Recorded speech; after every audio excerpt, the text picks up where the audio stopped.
자, 그래서 이제 원소들의 주기성 그래가지고 그러니까 이제 뭐 앞에서 이제 빅뱅 때 원소 만들어지고 별의 중심부에서 만들어지고 초신성 폭발에서 그런 원소들이 만들어졌고 어쨌든 이제 그런 원소들이 모이고 모여서 우리가 사는 이제 지구에 그 우주에서 만들어진 원소들이 모여서 이제 결국 지구가 만들어진 거겠지.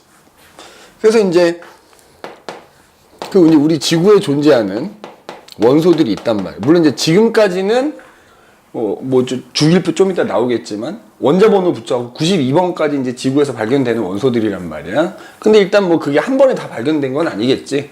과거부터 알려져 있던 원소들도 있을 것이고 하나씩 이제 새롭게 발견된 원소들이 쭉 쌓여서 지금 현재에 이른 거겠지. 근데 그 이제 과학자들이 그 원소들이 갖고 있는 성질에 대해서 연구하다 보니까 걔네들이 갖고 있는 성질이 뭐야? 어떤 그 주기성을 띈다라는 거 뭐냐면 비슷한 서로 다른 원소인데 이게 일정한 규칙을 가지고 성질이 비슷한 원소들이 나타난다라는 거를 조금씩 찾아냈단 말이야. 그래서 이제 주기율이라는 게 주기율. 주기율이라는 건 뭐다? 어떤 원소들의 성질을 연구해 봤더니 주기적으로 비슷한 성질의 원소들이 나타나는 것.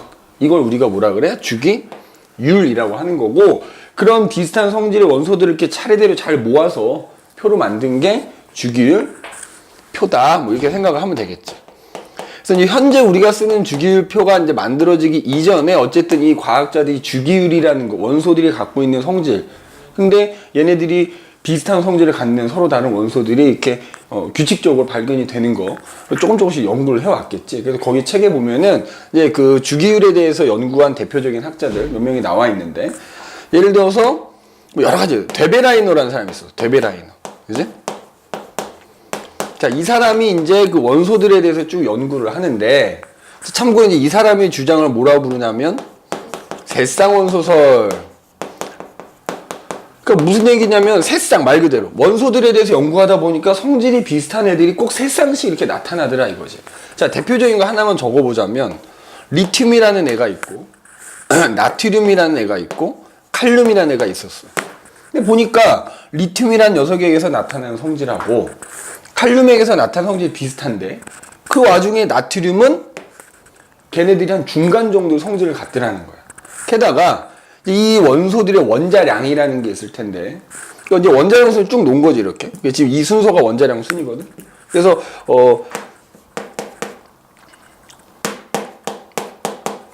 리튬이라는 애는 뭐 원자량 한 6.9 정도 뭐 이렇게 된대. 그지? 그 다음에 얘는 39.1인가 뭐 이렇게 된대. 그리고 이제 봤더니, 이제 원자량 순 쭉 나열했는데, 얘하고 얘가 갖고 있는 성질이 비슷한데 나트륨 그거의 중간 정도 되는 성질을 갖고, 게다가 원자량도 이 리튬의 원자량하고 칼륨의 원자량 합한 거에 딱 절반 정도 되는 원자량을 갖고 있더라 이거죠. 그러니까 이런 식으로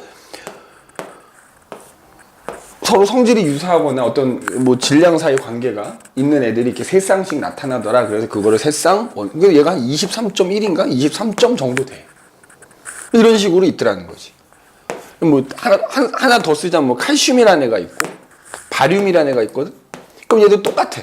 칼슘이 갖고 있는 성질과 바륨이 갖고 있는 성질이 비슷한데 그거의 중간 정도 되는 성질을 갖는 애가 스트론튬이고, 그래서 이 녀석의 원자량 이 녀석의 원자량 합한 다음에 반으로 나눠봤더니 스트론튬이라는 녀석의 원자량은 거의 같더라 이거지. 이런 식으로 성질이 비슷한 원소들이 이렇게 세 쌍씩 나타나더라 라고 하는 거를 이제 새쌍원소설이라 불러. 그 다음에 또 뭐가 있었냐면은 뮬렌즈라는 사람이 또 있어. 뮬렌즈. 그 지금 책에는 없는데, 뮬렌즈라는 사람은 뭐 이게 시대수는 아니다. 정확하게 선생님 연도는 지금 기억하고 있는 건 아니라서. 뮬렌즈라는 사람의 주장을 옥타브설이라 그래. 옥타브설. 자, 옥타브라는 게 뭐지? 음악에서 도레미파솔라시도를 한 옥타브라고 하지. 그러니까 무슨 얘기냐면 뮬렌즈도 데베라이너랑 비슷하게 원소들을 원자량수로 이렇게 쭉 놔봤어. 그랬더니만 8번째마다 성질이 비슷한 원소들이 나타나더라 이 말이야. 그래서 8번째 한 옥타브가 8음이니까 그거마다 성질이 비슷한 원소가 나타나더라 라는 거를 이제 찾아내요. 이게 뮬렌즈 옥타브설이라고 하는데, 이제 우리가 이제 뭐 좀 이따 이제 현재 쓰는 주기율표 나오겠다만, 원자 번호로 따졌을 때 원자 번호 1번부터 20번까지는 이 사람의 주장이 잘 맞아. 근데 원자 번호가 20번 넘어가는 원소들에 대해서는 이게 잘 안 맞아. 그냥 이런 게 있었다 라는 것만 알아두면 되고요. 그 다음에 이제 사실 우리가 이제 주기율표라는 거에 시초가 되는 사람이 이제 누군고 하니 멘델레프라는 사람이었어요. 어디서 봤는데 이 사람이 주기율표를 만들게 된 계기가 이제 그 딸 바보였대. 그래서 딸이 조금 더 이제 화학 공부하기 좀 쉽게 하려고 이렇게 만든 게 이제 이 사람이 주기율표라고 하긴 하더라고. 아무튼 이제 이 사람이 마찬가지 원소들의 성질에 대해서 연구를 하고 있었지. 그래서 뭐 뉴렌즈도 그렇고 데베나이러도 그렇고 이 사람도 그렇고 원자량 순으로 이제 쭉 원소들을 놓으면서 얘네들 성질을 쭉 조사를 해본 거야. 그러다가 마찬가지로 주기적으로 성질이 비슷한 원소들이 나타난다라는 걸 발견을 한 거야. 무슨 순으로? 원자량 순으로. 그러면 당시에 이 사람이 이 연구할 당시만 해도 발견된 원소가 한 64종류 정도 됐었대. 그러니까 걔네들을 원자량 순으로 쭉 나열하면서 연구를 해봤더니 성질이 비슷한 애들이 주기적으로 나타나서 그 성질이 비슷한 애들을 같은 세로줄에 오게끔 배치를 해본 거야. 성질이. 그지? 성질이 비슷한 원소들이 같은 세로줄에 오게끔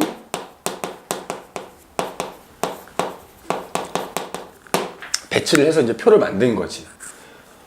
근데 이게 쭉 성질이 비슷한 이제 원자량이 근데 뭐 원자량이 1부터 순서대로 발견되는 건 아닐 테니까. 그래서 원자량이 이제 뭐 예를 뭐 이렇게 쭉 여기 이제 원자량이 뭐 제일 작은 애 썼어. 뭐 수소겠지? 그럼 수소의 성질 여기다 쭉 써놨어. 그러니까 뭐 예를 들어 원자량이 3이네요. 그럼 2는 비워두고 3인의 성질 쭉 썼어. 쭉 가다 보면 또 이제 얘랑 비슷한 애가 나오지. 그럼 그 밑에다 또 쓴 거야. 원자량 순으로. 근데 이런 식으로 쭉 채웠어. 그래서 쭉 채우다 보면은 발견되지 않은 원소들이 이렇게 건너뛴다 그랬잖아. 그럼 거기다가는 뭐 예를 들어서 여기는 없는데 요 자리에 해당되는 애는 또 있는 거지. 그러면 예를 들어 얘랑 성질이 어떻겠어? 비슷하겠지. 비슷하니까 얘의 성질을 기반으로 여기 발견되지 않은 원소의 성질을 예측을 해서 써놓은 거야. 그래서 이제 표를 만든 거지. 근데 나중에 실제로 이제 이 사람이 멘델레프가 생각했던 요 자리에 해당되는 원자량이 여기에 해당되는 원소가 실제 발견이 된 거야. 그 대표적인 원소가 저마늄이라는 원소하고 갈륨이라는 원소거든. 근데 이제 다른 이름을 붙여서 써놨지. 이 예측을 해놓은 거니까. 근데 이 발견되고 나서 얘네들의 성질을 따져보니까 멘델레프가 예측한 거랑 거의 비슷하게 나타나더라 이 말이지. 그지? 그래서 이제 어쨌든 원자량 순으로 성질이 비슷한 애들이 세로줄에 오게끔 주기율표를 만들었다. 그래서 주기율표 어떻게 보면 주기율표다운 주기율표의 시초다 이렇게 생각할 수 있는데 그 이후에 이제 근데 우리가 현재 쓰는 주기율표는 이 멘델레프의 주기율표가 아니란 말이야. 현재 우리가 사용하는 자 주기율표는 모즐리라는 사람이 제안을 한 거야. 모즐리. 자, 마찬가지로 이제 이 사람은, 뭐 이 사람이 연구할 때는 더 많은 원소가 발견이 됐겠지. 그래서 이제 멘델레프처럼 원자량 순을 쭉 나열하면서 성질이 비슷한 애들 세로줄에 오게끔 쭉 배치를 해봤단 말이야. 그랬더니 안 맞는 원소가 나온 거야. 안 맞는 원소가. 그지? 그러니까 예를 들어 성질이 비슷한, 어떤 원소 여기 들어가야 되는데, 그리고 어떤 여기 근데 그 원자량 순이니까 여기 있는 거 원자량이 커야 되는데, 성질은 얘가 얘네들하고 비슷한데, 오히려 원자량은 얘보다 작은, 뭐 이런 상황이 생기는 거예요. 대표적인 아마 칼륨인가 그럴 건데. 그래서 이제 이 사람이, 소위 말한 지금 우리가 사용 원자 번호를 이 사람이 붙인 사람이거든. 원소에다가 X선을 쏜 거야. X선 회전 실험을 해가지고 이 사람이 핵 속에 들어있는 양성자의 개수를 셀 수 있게 된 거야. 그래서 그 양성자 개수에 따라서 이 사람이 뭐야? 원자 번호를 매겼어. 그래서 혹시나 싶어가지고 원자 번호 순으로 쭉 원소들을 나열해봤어. 그랬더니만 아까 원자량 순으로 했을 때 안 맞던 애들도 이제 딱 맞아 떨어지는 거야. 그래서 모즐리라는 사람이 제안한 현재 우리가 쓰는 주기율표는 그 전까지는 다 원자량 순으로 연구를 했단 말이야. 근데 이 사람은 뭐 순으로? 원자 번호를 매긴 다음에 원자 번호 순으로, 그지? 번호 순으로 뭐야? 주기율표를 만든 거지. 그래서 마찬가지로 같은 세로줄에는 성질이 비슷한 애들. 어떤 성질이냐면 화학적 성질이 되겠지.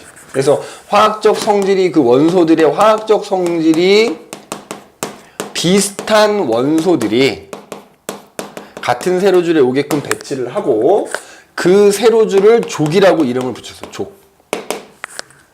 그 다음에 같은 가로줄에 그러면 이제 어떤 원소들을 배치를 했냐면 우리 왜 뭐 중학교 때도 배우고 뭐 화학 시간에도 아마 배웠겠다만 전자 껍질이라는 게 있다고 배웠지, 그죠? 그 원자 핵 주변에 전자가 전자 껍질이라는 데 들어있다. 그래서 같은 가로줄에 있는 애들은 그 전자가 들어있는 껍질수, 전자 껍질수가 같은 원소들이 같은 가로줄에 오게끔 배치를 한 다음에 이거를 주기라고 이름을 붙인 거야. 자, 그래서 이 족은 현재 주기율표면 1족부터 18족까지가 있는데, 사실은 너희 프린트에 보면 20족이 여기 두 개가 더 있어. 뭐 란타늄족, 악티늄족 그래가지고 족이 따로 이렇게 따로 주기율표 밑에다 따로 써놓는 족이 두 개가 더 있거든. 근데 그 두 개의 족이 더 있고 우리가 일반적으로 다루는 주기율표는 이제 원자 번호 20번까지만 얘기를 하기 때문에 하여튼 거기서 1족부터 18족까지가 있는 거야. 그 다음에 주기는 1주기부터 7주기까지 이렇게 7줄이 있는 거지. 가로줄은 7줄이 있는 거고 세로줄은 18칸이 있는 거다 이렇게 생각하면 돼. 근데 이제 이 중에서도 7주기는 현재 미완성이다 이거지. 그러니까 주기율표 칸은 만들어져 있는데 그 칸에 해당되는 원소가 아직 발견되지 않은 거야. 그래서 뭐 지금까지 한 110여 종의 원소들이 여기서 7주기는 이제 미완성이다. 그래서 110여 종이 현재까지 발견이 된 거야. 그래서 아까도 얘기했지만 이제 원자 번호로 따졌을 때 1번부터 92번까지는 그냥 자연 상태에 존재하는 있는 원소고 그 이후에 원자 번호도 있지. 뭐 93번부터 뭐 쭉은 얘네들이 인공적으로 실험실에서 만들어낸 원자 핵을 충돌시켜서 만들어낸 인공적인 원소다. 뭐 이 정도 일단 기억해 두시면 될 것 같아. 그러면은 여기다가 그 이제 주기율표 한번 그려보자고. 이제 자, 선생님이 딱 어디만 그릴 거냐면 1번부터 20번까지만 그릴 거야. 원자 번호로. 그지? 일단 여기가 원자 번호 1번부터 20번까지 하면은 딱 4주기까지 딱 그리면 돼. 1주기, 가로줄을 주기라고 한다 그랬지? 주기. 그 다음에 세로줄은 이제 족이 되는 거예요. 그래서 1, 2, 3, 4주기가 이렇게 있고요. 그 다음에 여기 1족, 2족. 그 다음에 원자 번호 20번까지는 있잖아? 자, 1족부터 18족까지가 있다 그랬잖아. 그지? 자, 이거 거꾸로 갈게, 거꾸로.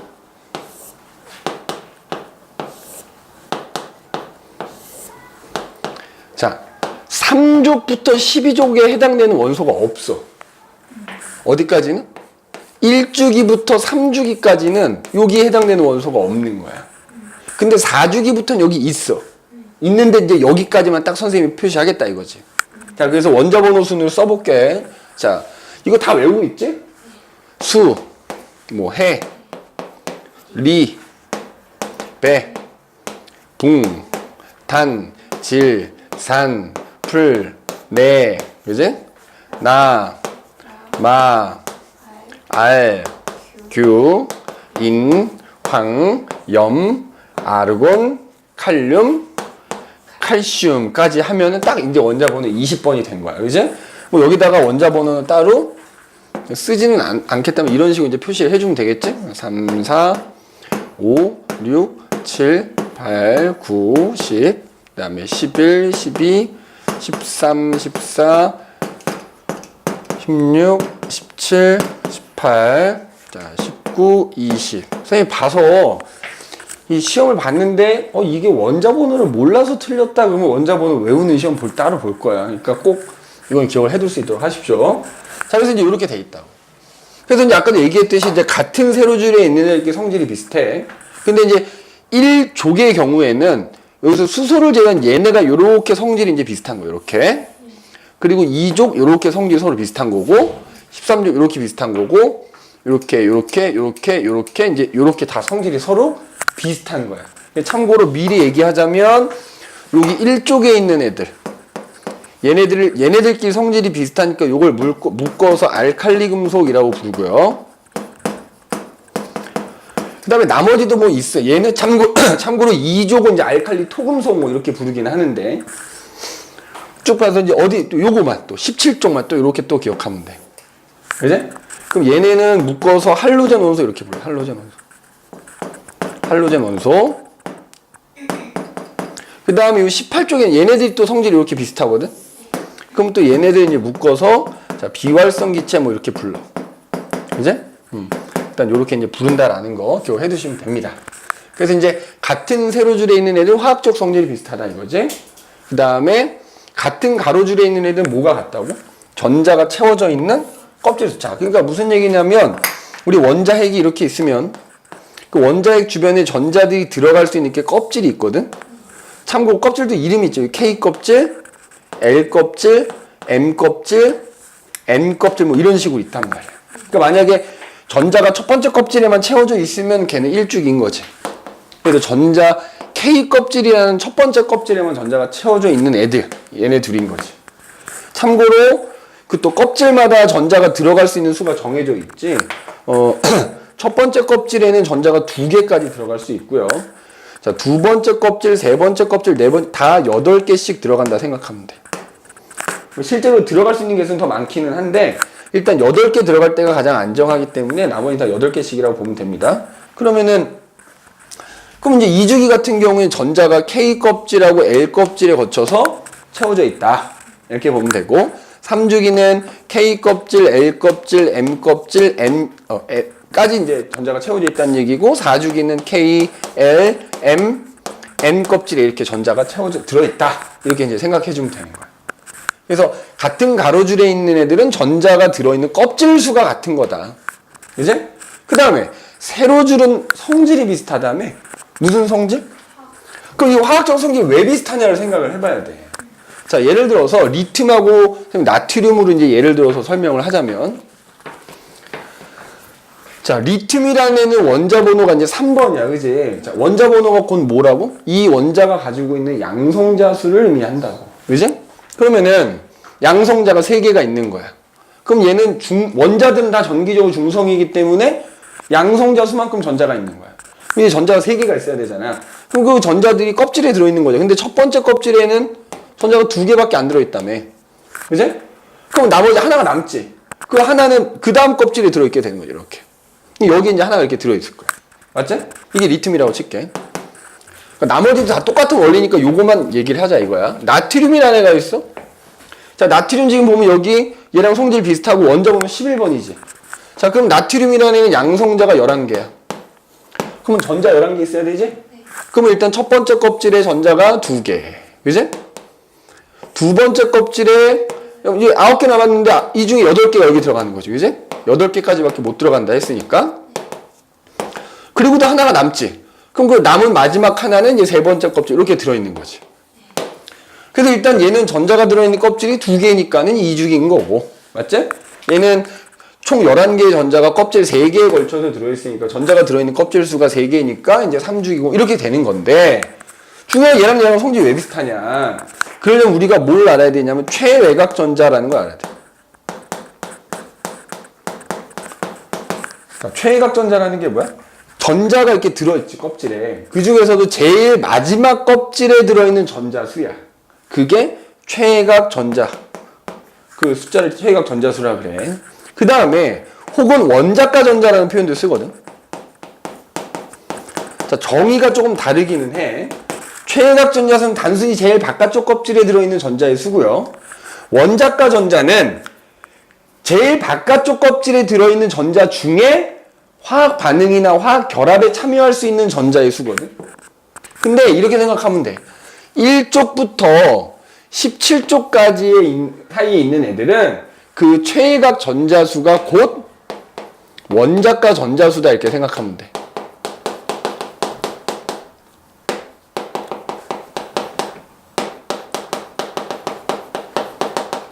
왜 그러냐면 예를 들어서 이 최외곽 전자가 하나지. 그럼 이게 하나면 이 하나는 다른 애랑 만나면 화학 반응에 쓰일 수 있거든. 근데 이제 만약에 여기 이게 8개가 예를 들어서 8개가 채워지는 애들은 안 정해진 거야. 그럼 그 8개가 있어도 최외곽 전자는 8개지만 걔네들은 화학 반응에 참여하지 않거든. 그래서 걔네들이 얘네들이야. 그래서 얘네들은 최외곽 전자수는 8개인데 원자가 전자는 빵개다 이렇게 얘기해. 자, 그럼 일단 봐봐. 그럼 봐봐. 얘랑 지금 이 리튬이란 녀석의 최외각 전자수가 몇 개야? 두 번째 껍질에 한 개 들어있지. 나트륨은 껍질은 3개이긴 하지만 제일 바깥쪽 껍질, 세 번째 껍질에 마찬가지 전자가 이게 같으면 화학적 성질이 같은 거야. 같은 세로줄에 있는 애들은 결국 뭐가 같다? 최외각 전자수가 같은 거야. 이게 같으면 화학적 성질이 뭐다? 비슷한 거야. 오케이? 그래서 여기 지금 족 번호 있지, 요거. 요 족 숫자. 이게 곧 뭐겠어? 그 줄에 해당되는 원소들이 갖고 있는 최외각 전자수가 되는 거야. 그래서 요 족 번호가. 그럼 예를 들어서 이렇게 두 자리인 애들은 요 앞자리 있지, 앞자리. 이 앞자리들이 다 뭐가 되는 거다? 최외각 전자수가 되는 거야. 최외각 전자수가. 그래서 그 원소들이 갖고 있는, 원자들이 갖고 있는 최외각 전자수가 같으면 화학적 성질이 비슷하다. 걔네들은 같은 세로줄에 이렇게 배치가 되어 있다. 이렇게 봐주면 되겠다 이 말이지. 그지? 그래서 지금 여기 보면 전체적인 전체 원소들 나와 있지? 맞지? 그 다음에 아까 여기 1쪽부터 18쪽까지가 있는데 여기 보면 란타넘족, 악티늄족은 따로 2개 써놨다 그랬지. 그러니까 족이 총 몇 족이 있는 거야? 20족이 있는 거지. 18 플러스 2족이 있는 거야. 네. 알겠지? 이거 니네 프린트에 이렇게 써져 있어. 프린트 내용 꼭 확인하셔야 됩니다. 그지? 그래서 그 란타넘족, 뭐 악티늄족이라고 하는 거 2개는 따로 써놨다. 이거지. 그지? 근데 이제 어쨌든 이제 이렇게 되는데, 그럼 이 주기율표에 있는 원소들을 보면 말이야. 크게 2종류로 우리가 나눌 수 있어. 자, 주기율표에 있는 원소들 크게 금속 원소라고 하는 것과 뭘로 나눌 수 있어? 비금속 원소라는 걸로 나눌 수 있어. 자, 일단 선생님이 표시를 한번 해볼게. 자, 지금 얘네들 지금 이거 선생님이 쓰는 애들 있지? 이 동그라미 치는 애들, 그지? 동그라미 치. 얘네들은 다 뭐야? 비금속이야. 그럼 나머지 얘네들은 금속인 거야. 그 다음에 굳이 하나 더 구분을 하자면 얘네 있지, 얘네. 요거는 따로 뭐라 부르면 준금속이라고 해요. 준금속. 근데 뭐 비금속이 좀, 근데 여기서는 좀 색깔이 다르지. 지금 초록색으로 표시된 게 뭐야? 비금속인 거 약간 더 짙은 초록색, 청록색에 가까운 게 바로 지금 여기 선생님 써놓은 준금속이 되는 거야. 그러니까 엄밀하게 말하자면 주기율표에 있는 원소들은 금속과 비금속과 뭘로 구분한다? 준금속으로 구분한단 말이야. 그럼 어쨌든 이제 나머지 얘네들 있지. 얘네들. 리튬, 베릴륨, 나트륨, 마그네슘, 칼륨, 칼슘, 알륨, 얘네들은 뭐다? 금속 원소야. 자, 그럼 얘만 놓고 보면 누가 더 많아? 비금속 원소가 더 많아 보이지만 주기율표 전체로 따졌을 때는 금속 원소가 훨씬 더 많습니다. 알겠니? 그러니까 문제에서 원자번호 20번까지만 놓고 누가 더 많은지 물어보는 건지 아니면 주기율표 전체에서 물어보는 게 잘 구분해야 돼. 그래서 어쨌든 그 수는 금속 원소가 훨씬 많아. 그래서 보면은 우리 이렇게 주기율표가 전체가 이렇게 있다고 하면은 이렇게가 다 금속이거든. 그러니까 금속 원소들은 주기율표에서 주로 왼쪽 아래편에 위치를 하고 있어. 반대로 금속 원소는 오른쪽 위편에 배치가 돼 있다. 그지? 그럼 이제 우리가 금속이라 부르는 애와 비금속이라 부르는 애들 일반적인 특징을 한번 얘기를 해볼게. 자, 일단 금속 원소들은 상온에서 얘네가 다 뭐야? 상태가 고체야. 다 고체입니다. 근데 유일하게 딱 하나만 액체 상태에 존재하는 애가 있어. 누구만? 수은이라고 하는 금속만 유일하게 액체 상태로 존재를 합니다. 수은의 원소계는 우리 알고 있지? 그러니까 이건 원자번호는 몰라도 되는 거지. 맞아? 그에 반해 물론 이게 순수한 금속 원소만으로 되어 있는 건 아니야. 금속 원소들은 다른 원자랑 보통 결합을 하고 있긴 한데 그 상태가 고체라는 얘기인 거지. 그 다음에 비금속은 상온에서 주로 고체 내지는 고체이거나 혹은 기체이거나 둘 중에 하나야. 근데 얘도 딱 하나가 액체로 존재하는 애가 있어. 단 누구? 브로민이라는 애. 자, 여기 봐봐. 여기 안 썼잖아. 여기서 염소 밑에 여기가 브로민이야. 이 녀석도 비금속인데 얘만 유일하게 액체로 존재한다. 알겠니? 단 누구는? 브로민이라고 하는 애는 액체 상태로 존재한다. 그 다음에 그럼 봐. 금속은 대부분 고체잖아. 맞지? 근데 우리 알다시피 금속 전기 어때? 잘 통하지. 그래서 금속 원소 고체잖아. 걔네들은 전기 전도성이 어떻다? 전기나 열을 굉장히 어때? 잘 통하지. 반면에 비금속 원소는 그게 고체라고 하더라도 전기가 통해 안 통해? 안 통하지. 그래서 전기나 열을 잘 통하지 않는다. 물론 예외적으로 지금 네 손에 들고 있는 뭐야? 연필심. 그거는 탄소라고 하는 비금속을 이루어진 흑연이거든? 흑연은 전기가 잘 통해. 근데 그걸 제외한 나머지 애들은 전기 잘 통하지가 않습니다. 그 다음에 자, 금속이 고체야. 근데 내가 여기다 힘을 가면 어떻게 되지? 부서지는 게 아니라 얘네 펴져. 얇게 펴지거나 실처럼 가늘고 길게 뽑아낼 수 있어.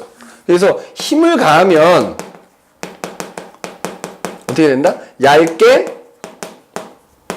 펴지거나 어떻게 된다? 가늘고 길게 뽑아낼 수 있어. 뽑힌다. 그래서 뭐 이걸 펴짐성, 이걸 뽑힘성 뭐 이렇게 얘기해. 반면에 비금속인 애들은 그게 고체잖아? 근데 힘을 가하면 아까 흑연 생각해요. 흑연 힘을 가하면 그냥 부스러져 버려요. 금속과 달리 얘는 힘을 가하면 그냥 쉽게 뭐 한다? 그게 고체라면 그냥 부스러져 버린다. 자, 그 다음에 이제 이런 게 있어요. 주기율표에서 그래서 왼쪽 아래편으로 갈수록 금속 원소들이 배치가 돼 있다 그랬잖아. 그래서 금속성이 증가한다 이렇게 표현해. 그럼 금속성이 증가한다는 얘기는 우리 뒤에 이제 이온 결합을 할 텐데 금속성이 증가하거나 혹은 반응성이 증가한다 이렇게 표현해. 그 얘기는 전자를 잘 잃는다는 뜻이야. 알겠니? 금속성이 증가한다 다른 의미로 전자 잘 잃는다 이렇게 생각하면 되고요. 그러면 야 어떤 원자가 전자를 잃었어.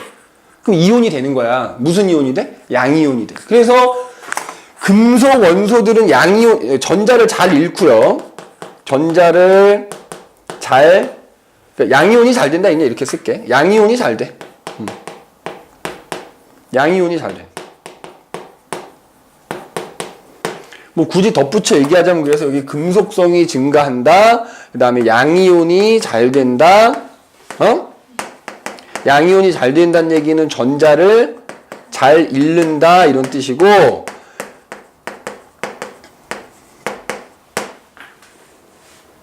그러면 이거 3학년 때 중3 때 배웠을 거야? 전자 잃으면 산화야 환원이야? 아 니네 그것까지는 안 배우는 거야. 전자를 잘 잃으면 산화된다 그래 산화. 그래서 산화가 잘 된다 이런 또 표현도 써요. 산화가 잘 된다 뭐 이런 표현도 씁니다. 반대로 오른쪽 위에 이제 비금속 원소들이 배치가 돼 있다 그랬잖아. 오른쪽 위로 갈수록 비금속성이 증가한다 이렇게 표현하고요. 이거 반대로 쓰면 돼. 그럼 뭐가 잘 되는 애들이야? 전자를 잘 얻어. 그래서 뭐가 잘 된다? 음이온이 잘 된다 이렇게 표현하면 돼. 음이온이 잘 돼. 그래서 비금속 원소들은 음이온이 잘 된다라는 특. 그리고 밑에 지금 금속하고 비금속 특징들 지금 정리가 돼 있지. 맞지? 그 다음에 비금속 표현은 여기 보면 이제 음이온 잘 된다는 뜻이고, 음이온 잘 된다는 뜻이고, 음이온이 잘 된다는 얘기는 전자를 또 잘 얻는다는 뜻이다. 잘 얻는다는 뜻이고, 이건 이제 나중에 가서 배우겠지만, 환원이 잘 된다, 뭐 또 이렇게 표현하기도 합니다. 이건 참고만 해두시면 돼. 그 다음에 이제 얘네가 대부분 상온에서 고체라 그랬잖아. 근데 이제 우리가 배우지는 않지만 이 금속 원소로 이루어진 고체는 금속 결합을 하고 있다 이렇게 표현하거든. 특히 순수한 금속인 경우에는. 그럼 걔네들은 자유전자라는 걸 가지고 있어. 근데 자유전자가 금속 안에서 보이지 않지만 자유롭게 돌아다니면서 빛이 튕겨나가 반사가 되거든. 그래서 광택이 있다 이렇게 표현합니다. 그래서 금속 원소들이 고체일 때는 걔네들은 대부분 광택이 나타난다. 순수한 금속일 때. 순수한 금속 고체일 때는 광택이 나타나. 물론 걔네가 순수한 상태로 존재하기는 어렵습니다. 자연 상태에서는. 반면에 비금속 원소로 이루어진 고체들은 광택이 없어요. 이 광택이 나타나는 건 자유전자라는 녀석 때문이라서 금속은 자유전자가 있지만 비금속에도 전자는 있지만 걔가 자유롭지는 못하거든. 그래서 일단 이런 특징이 있다. 그래서 우리가 주기율표에 있는 원소들을 크게 이렇게 금속과 비금속 구분할 수 있고, 그 다음에 하나 더 얘기하자면 준금속이라는 게 있다 그랬지? 그럼 얘는 뭐겠어? 금속과 비금속은 중간 정도 성질을 갖는 거야. 그래서 주로 어디 이용하냐면은 이거 반도체 만들 때 많이 이용합니다. 알겠지? 반도체라는, 왜냐면 봐봐. 금속이 고체잖아. 근데 전기 잘 통하지. 고체일 때 전기 잘 통하는 애들 도체라 불러. 도체. 근데 얘네들은 설사 그게 고체여도 전기가 잘 안 통하지. 부도체라 불러. 그러면 도체와 부도체의 중간, 반도체 만드는 데 많이 쓰인다 라는 거 정도만 기억을 해두시면 될 것 같다 이 말이야. 그지? 그래서 그럼 이제 우리는 어쨌든 여기서 이제 뭘 살펴볼 거냐, 이게 화학원은 아니기 때문에 더 자세히 들어가지는 않을 거고, 요거 정도만 보면 될 것 같아. 뭐야? 이 각 뭐 1쪽, 그 다음에 17쪽, 18쪽, 얘네들, 이 알칼리 금속이라 부르는 애들, 할로젠 원소라 부르는 애들, 비활성 기체라 부르는 애들이 어떤 성질을 갖고 있는가, 요거만 좀 자세하게 공부하면 될 것 같아요. 그래서 뒷장에 넘겨보시면 이제 그 얘기가 나올 겁니다. 그지? 그 얘기까지 쭉 하고 이제 우리는 그 뭐 원자 구조 뭐 이런 거에 대한, 그지?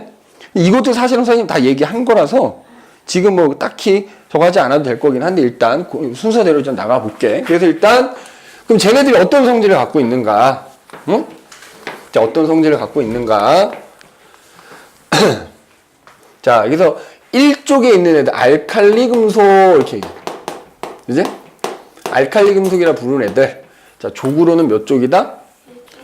1쪽인데 이거 꼭 유의해라. 누구 때문에 많이 틀려? 수소 때문에 많이 틀려. 같은 1쪽이지만 수소는 알칼리 금속이 아닌 거지. 비금속이니까 꼭 유의해야 돼. 그래서 자, 리튬, 나트륨, 뭐 칼륨 이렇게 얘기합니다. 여기 써놨지. 리튬, 나트륨, 칼륨으로 해서 금속성이 증가하는 거야. 바꿔 말하면 반응성이 증가한다 또 이렇게 표현해. 반응성이라는 게 이렇게 돼. 그치? 원자 번호가 커질수록 증가하는 거야. 그러면 반응성이 크다는 얘기는 뭐야? 다른 애들랑 무지하게 결합을 잘한다는 거야. 그러니까 얘네들은 다른 애들하고 굉장히 반응을 잘해. 특히 누구랑 반응을 굉장히 잘하냐면 물이나 공기하고 굉장히 반응을 잘해.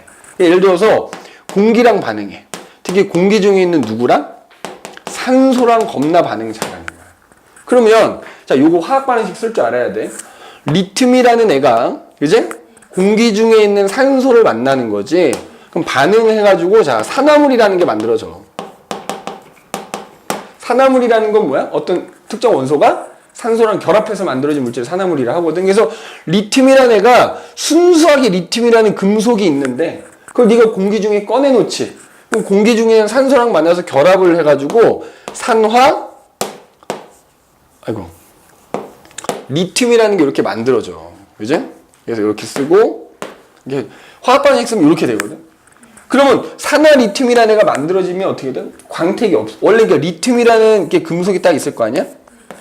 그럼 이 녀석이 블링블링블링 반짝반짝 이렇게 광택이 난단 말이야. 근데 내가 이거 공기 중에 꺼내놓잖아. 그럼 공기 중에는 요 윗부분이 있지. 요 윗부분이 공기 중에 산소랑 겹쳐서 산화 리튬이 되는 거야. 그 결과 광택이 없어져. 오케이? 그래서 공기 중에 있는 산소랑 결합을 굉장히 잘해. 화학 반응식 요거야. 그럼 만약에 나트륨이면 해봐라. 요거 지우고 그대로 개수도 똑같아. 나트륨 그대로 그냥 쓰면 돼. 칼륨이면 요거 지우고 칼륨만 딱 써주면 되는 거야. 요거 하나만 일단 대표적으로 외워두란 말이야. 그지? 이런 애들이 통틀어서 산화물인 거야, 산화물. 공기 중에 있는 산소랑 겁나 결합 잘해. 그 다음에 누구랑도 또 결합을 잘하냐? 반응을 잘하냐? 물하고 만나면 굉장히 물하고 만나면 굉장히 격렬하게 반응한다.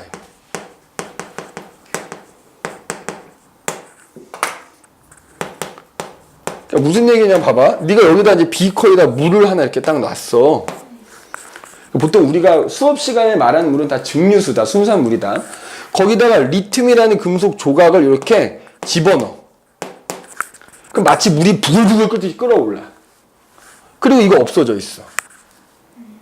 그럼 그 부글부글 끓어오르는 이유가 뭐냐면, 자, 이것도 리튬 갖고 얘기할게요. 리튬이라는 애가 물하고 만나잖아? 그러면 그 결과 수소기체가 발생하는 거야. 이 수소기체가 발생하는데 그게 엄청 격렬하게 발생하다 보니까 마치 물이 끓는 것처럼 보이는 거야. 그러면서 이 리튬은 점점 줄어들어서 없어지는 거야. 뭐가 되는? 이온이 돼서 물에 녹아버린 거, 쉽게 말하면. 그래서 수소기체가 발생하고요. 자, 요렇게 돼요. 반응식으로 쓰면. 그지? 요 반응식 이렇게 쓸게. 이렇게 쓰면은 여기다가 2를 쓰고 2를 쓰면 되겠다. 그지? 그러면은 요거 4개고 오케이, 됐네.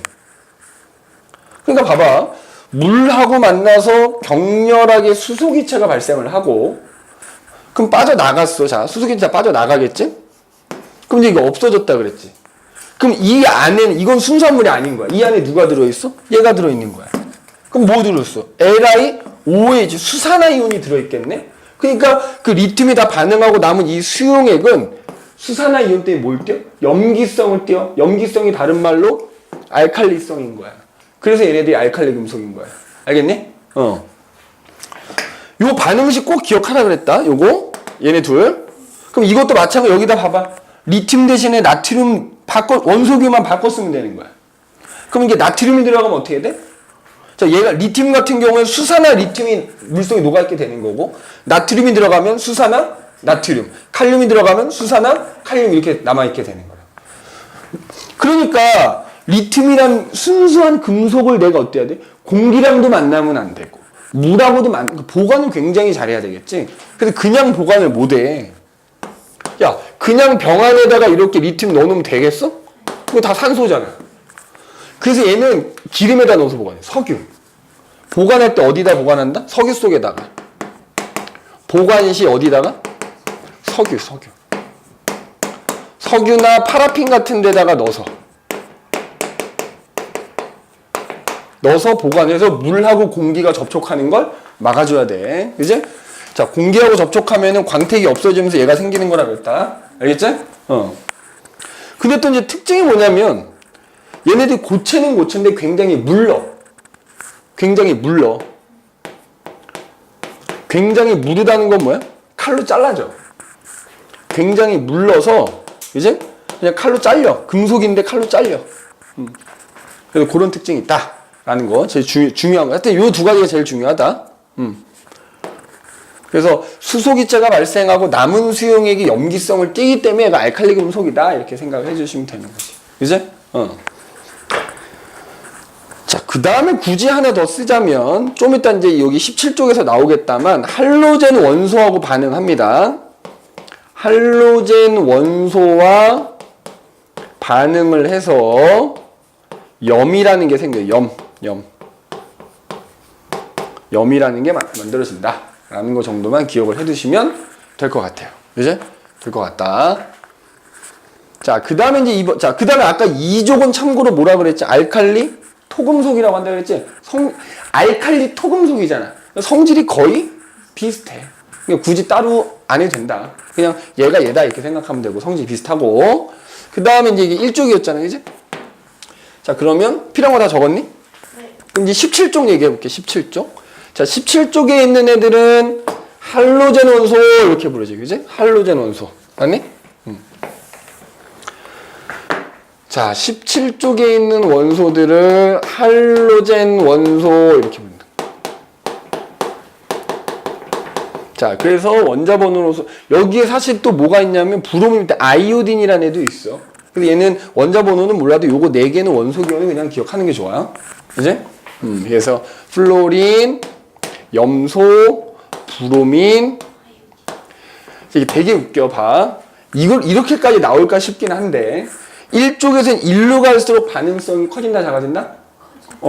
근데 얘는 1로 갈수록 반응성이 커지는 거야. 반대. 그러니까 반응성이라는 건 반응을 잘한다는 거잖아. 요거 생각하면 돼. 얘는 1로 가서 양이온 잘 되는 거고 얘는 1로 갈수록 음이온 잘 되는 거를 반응성이 크다 이렇게 표현한다. 근데 뭐 그건 참고만 해두시고. 그래서 이렇게 있어. 그러니까 얘는 이제 뭐 반응성이라는 걸 따지면 이런 순이야. 반응성이 크다보다 음이온이 잘 된다. 얘 같은 경우에 반응성이 크다는 거는 양이온이 잘 된다. 뭐 이렇게 생각하면 된단 말이야. 자, 근데 이제 얘네들의 특징이 뭐냐면 얘네들은 이원자 분자로 존재한다 이렇게 얘기해.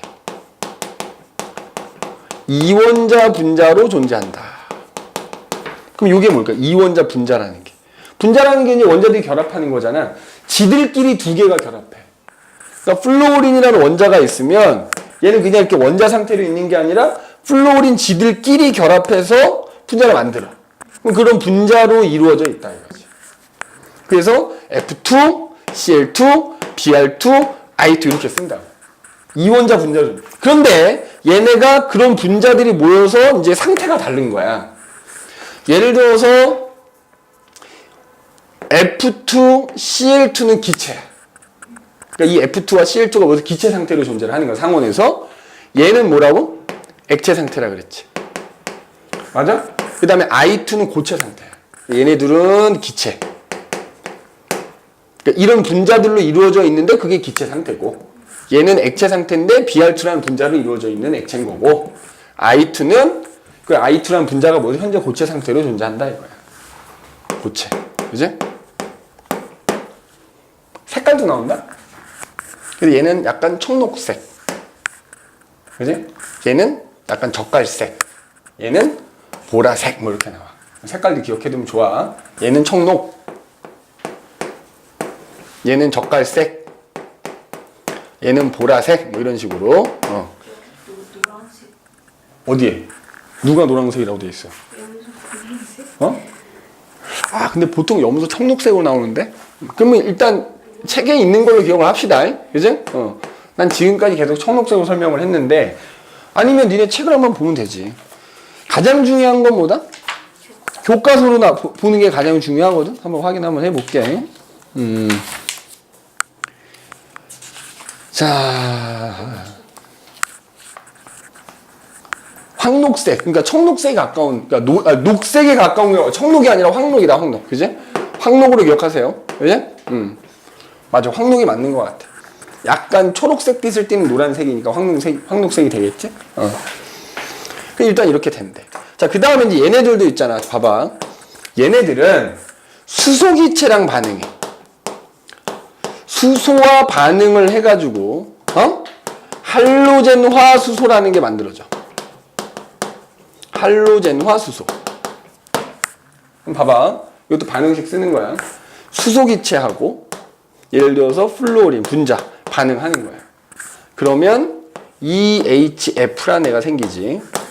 플루오르화 수소라고 불러. 뭐 사실 다 똑같은, 반응식은 똑같고 요것만 바꿨으면 되는데, H2가 Cl2랑 반응해. 그러면 EHCl 만들어져. H2가 Br2와 반응해. 그러면 EHBr이라는 게 만들어지고, H2가 I2하고 반응하면은 EHI라는 게 생기고, 그래서 어쨌든 이런 애를 통틀어서 할로젠화 수소라 부르는 거야. 그럼 얘네들 특징이 있어. 얘네들을 물에 녹여. 이거 기체거든? 물에 녹이는 거야. 그럼 뭐가 될까? 산이 되는 거야, 산. HF. 이거 HCl 알지? 염화수소 물에 녹이면 뭐가 돼? 염? 그러니까 물에 녹이면 그 녹인 수용액은 뭘 띈다? 굉장히 강한 산성을 띈다는 거야. 알칼리 금속은 염기성, 반응하면 염기성이 없고, 얘는 수소랑 반응해서 생긴 걸 물에 녹이면 산성 띄고. 그래서 얘는 불산이라고 부르고, 따지면 얘는 염산, 브로민산, 아이오딘산 뭐 이렇게 불러. 걔네들 물에 녹인 거를. 그래서 물에 녹이면 산성을 띈다라는 거 꼭 기억을 해두시면 될 것 같고. 그지? 거기 지금 이렇게 나와 있나? 오케이. 그 다음에 수소와 잘 반응한다 지금 돼 있지? 근데 그거의 반응식을 쓰면 이제 저렇게 된다라는 거니까 저 중에 대표적인 거 하나만 지금 써두면 될 것 같고, 그지? 그 다음에 거기 보면 나트륨과 격렬하게 반응한다 돼 있지? 그러니까 예를 들어서 아까 했잖아요. 1쪽은 할로젠 원소랑 반응한다 했으니까 할로젠 원소는 1쪽하고 반응하는 거지. 그 결과 열과 빛을 내면서 최종적으로 염이라는 게 생성된다 이 말. 그러니까 그건 아까 1쪽에 적었으니까, 그래서 일단 1쪽과 반응한다 이렇게 보면 돼. 그지?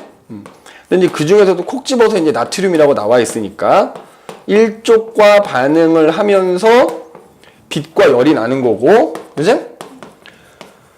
그리고 나면은 결국 염이라는 게 만들어져 있다 이렇게 생각하면 되지. 그잖아. 봐봐라. 나트륨이라는 금속에다가 염소 기체를 집어넣은 거야. 그럼 뭐 만들어져? 염화, 나트륨. 이런 애들이 염이거든. 그러니까 우리 뒤에 가면 이온 결합 배울 거야. 양이온과 음이온이 결합해서 생긴 게 이온 결합 물질이지? 그걸 다른 말로 한 글자로 염이라고도 부른단 말이야.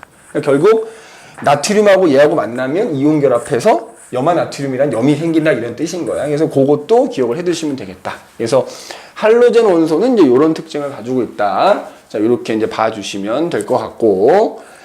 자, 그 다음에 이제 마지막으로, 비활성 기체라는 애들이 나오지, 그지? 자, 18쪽에 있는 애들을 뭐라고 한다?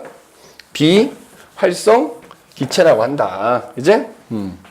그래서 이제 18쪽, 비활성 기체. 비활성 기체. 자, 얘는 벌써 이름에서 알 수 있어. 일단 기체라 해, 기체. 기체 상태로 다 존재한다는 거야. 그래서 지금 거기 나오지만, 헬륨, 네온, 자, 아르곤, 이제 뭐 크립톤, 제논 뭐 이렇게 세 개만 일단. 제논이라는 애도 있고. 그럼 얘네들은 일단 상온에서 기체란 얘기지. 상온에서 기체의 상태로 존재하니까 비활성 기체라 부르는 걸 거고. 그 다음에 비활성이라는 건 뭐야? 아니 비자야. 안 한대. 활성이 없대. 다른 애들하고 반응을 안 한다. 그러니까 매우 안정해서, 매우 안정해서 다른 뭐 물질하고 반응을 거의 안 하는 거야. 심지어 봐봐. 그러니까 어떻게 되냐면 원자들이 반응해서 결합하면 분자라는 게 되거든. 근데 예를 들어 여기 헬륨 원자가 있는 거야. 옆에 또 헬륨 원자가 있어. 그럼 다른 애들 같으면 지들이 불안하니까 결합해서 안정해지거든. 근데 얘도 안정하고 안정하자. 굳이 야 너도 필요 없고 서로 필요 없어. 그냥 나 혼자 독고다이로 있으면 돼. 결합을 안 해. 그럼 결국 뭐야? 분자를 안 만든다는 얘기지. 근데 분자 때문에 성질이 나타나는 거지. 그러니까 무슨 얘기냐? 얘는 그냥 얘 자체가 분자 역할을 하는 거야. 원자가 다른 애랑 굳이 결합하지 않고도 지 혼자 그냥 분자 역할을 하는 거야. 이런 애들 뭐라고 하냐면 단원자 분자라. 단원자. 원자 하나가 곧 뭐다? 그러니까 원자가 곧 분자란 얘기야. 원자 이코르 분자 이렇게 된다는 얘기지. 알겠니? 왜 안정하다? 아까 얘기했지. 최각 전자수가 8개가 되면 굉장히 안정한 거야. 그러니까 다른 애를 만나도 반응을 안 하지. 그러니까 반응에 참여하는 전자가 없는 거야. 그래서 알겠지? 그래서 단원자 분자로 존재한다라는 거 기억해 두시면 되고, 그 다음에 또 얘네들 이런 게 있어. 유리관에다가 이 기체들 채운 다음에 전압을 걸어주잖아? 그럼 독특한 빛을 내기도 합니다. 오케이? 너 네온 사인이라고 들어봤니? 네.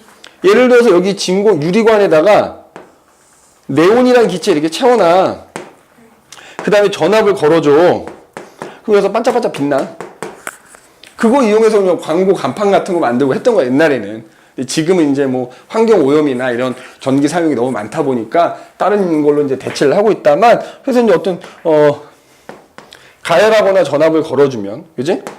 가열하거나 전압을 걸어주면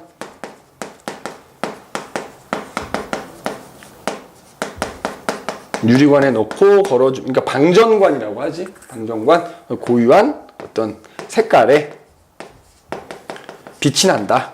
그지? 요것도 참고로 해 두시면 될 것 같다. 그래서 뭐 나머지 내용들은 또 그 책에 있는 걸 한번 좀 참고를 해 줄 수 있도록 하십시오. 알겠니? 자, 그래서 우리가 주기율표 있는 대표적인 1쪽, 17쪽, 18쪽 원소들의 성질에 대해서 얘기를 한번 나눠봤다, 이 말이야. 이제? 그래서 이제 잠깐 쉬었다가 이 뒤에 이제 보시면, 요 얘기 나오지, 그지? 자, 원자의 구조, 뭐, 그 다음에 뭐, 원자의 전자 배치, 그 다음에 뭐, 여기 뭐, 자, 이거 다 선생님이 얘기한 거잖아. 네. 그지? 이거 굳이 선생님이 지금 따로 할 필요는 없을 것 같고, 그 다음에 뭐, 이 주기율표와 전자 배치의 관계도 선생님이 아까 어느 정도 얘기했기 때문에 굳이 여기서는 다루지 않아도 될 것 같고, 나중에 이제 너희 선생님이 지금 학교 프린트를 가지고 있는데, 응? 이게 세화여고인가? 아닌데? 이건 세화여고가 아닌데? 누가 준 거지? 기억도 안 나네. 잠깐만. 니네 학교 게 여기 있다.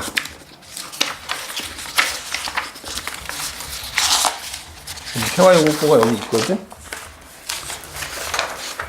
자, 그래서 주기율표에 대한 거, 그지? 그 다음에 지금 선생님 설명하지 않은 건데, 여기 지금, 저게 있어.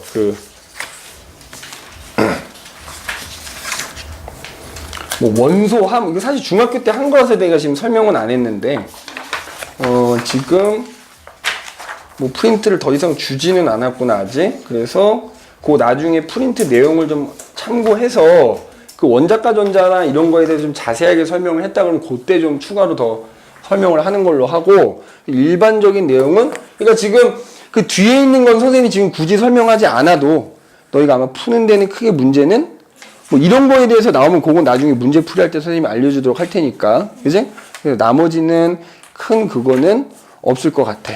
그래서 우리 잠깐 쉬었다가 그 이제 화학결합이라는 거에 대해서 얘기를 좀 나눠보도록 할게요. 알겠죠? 잠깐 쉬다가 거기 합시다.